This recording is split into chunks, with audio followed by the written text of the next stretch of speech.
con mis sobrinos, cuando están leyendo, dice, es que hoy me leí 5 páginas, pues, mejor dicho, tuvo que trotar 5 kilómetros en castigo, y no es el disfrute. Entonces, de esa interacción entre el objeto del conocimiento y la relación con el alumno hay un papel que es fundamental hoy en la educación. Y esta es como una gráfica de esas transformaciones, porque las transformaciones no solamente están en la actitud, en la forma en cómo nos comunicamos, sino también en la misma disposición física de los nuevos espacios. A mí me sorprende que el aula de clase no se transforma desde hace 150 años. Seguimos enseñando de la misma forma. Podemos tener todos estos aparatos, nos pueden llegar unos nuevos y todavía más descrestadores, pero si seguimos con la misma concepción prusiana de alguien al frente y los otros detrás respondiendo, la educación seguramente no va a cambiar. A mí me impresiona mucho que desde hace mucho tiempo, y podemos seguir esa línea de tiempo, la institución educativa no cambia. Seguimos teniendo exactamente la misma disposición de los pupitres, la misma disposición del maestro. Entonces, hay que tener también y lo vamos a ver ahora más adelante, y lo vemos en esas de abajo, que de alguna manera es la nueva concepción de la educación, la nueva concepción ya no de aulas de clases, sino de espacios de aprendizaje, que se está transformando también en los mismos espacios laborales. Uno va a las oficinas de Google y uno no puede creer que eso sean unas oficinas, porque es que el mundo cambió y nos estamos relacionando de una manera muy distinta. Yo voy a dejar ahí un poco el factor de las comunicaciones y me voy a referir ahora a las tecnologías que nos soportan esa interacción.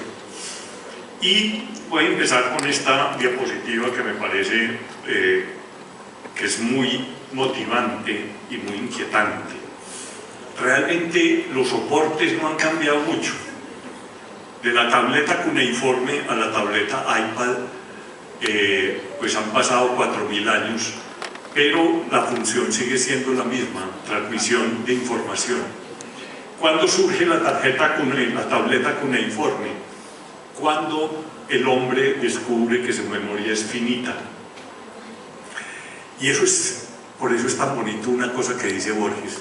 Borges dice, de todos los inventos del hombre, el más maravilloso es el libro, porque todos los demás inventos del hombre son extensión de sus órganos, de locomoción, de movilidad, etc.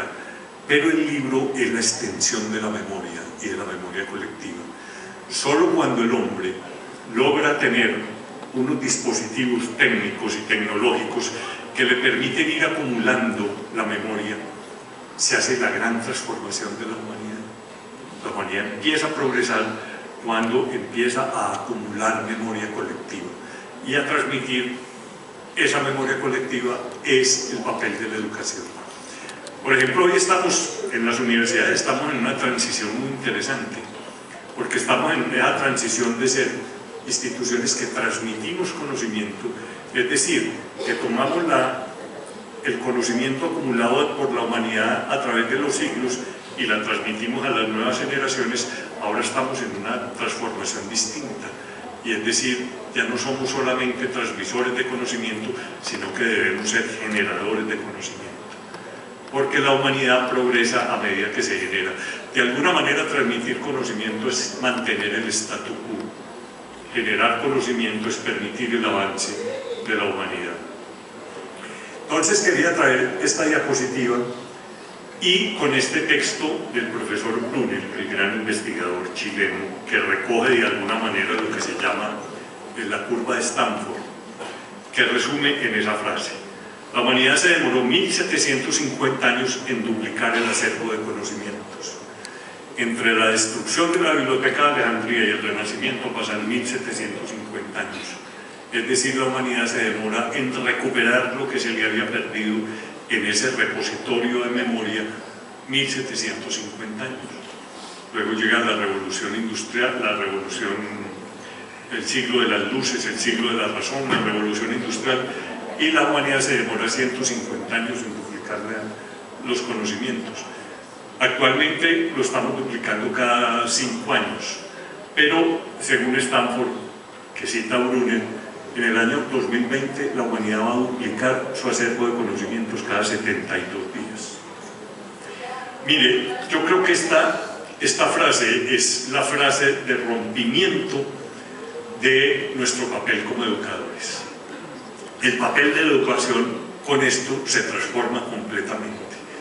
Porque la gran pregunta, y es la gran pregunta que yo me hago todas las mañanas como responsable de una institución educativa, es: los conocimientos que yo le estoy transmitiendo a mis estudiantes, ¿serán los pertinentes para el año 2014? ¿O yo estaré educando a mis estudiantes en el siglo XIX, o en el siglo XX, para épocas que ya no son? Estoy interpelando a mis estudiantes para un país que ya no es, o para una sociedad que ya no es. Entonces, esto nos tiene que llevar a nosotros a un replanteamiento total, que tiene que ver con lo que les decía ahora. Lo más importante es que aprendan a pensar, a aprender, no aprender, sino aprender con H, a asumir los conocimientos, a asumir la información para transformarla en conocimientos.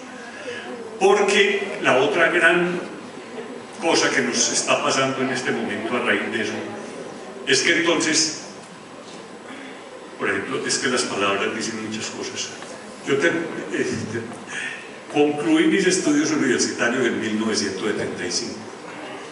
En esa época uno decía: terminé de estudiar.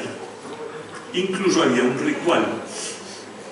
Soy tan viejo que ni siquiera había fotocopias en esa época, sino que había una cosa que le llamaban los stencils.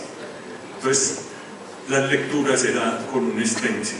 Y uno de los rituales que había en la universidad en esa época era que el día que uno presentaba el último examen, destruía esos stencils, porque la mamá le decía: no me traigan más basura a esta casa. Entonces, parte del ritual era eso.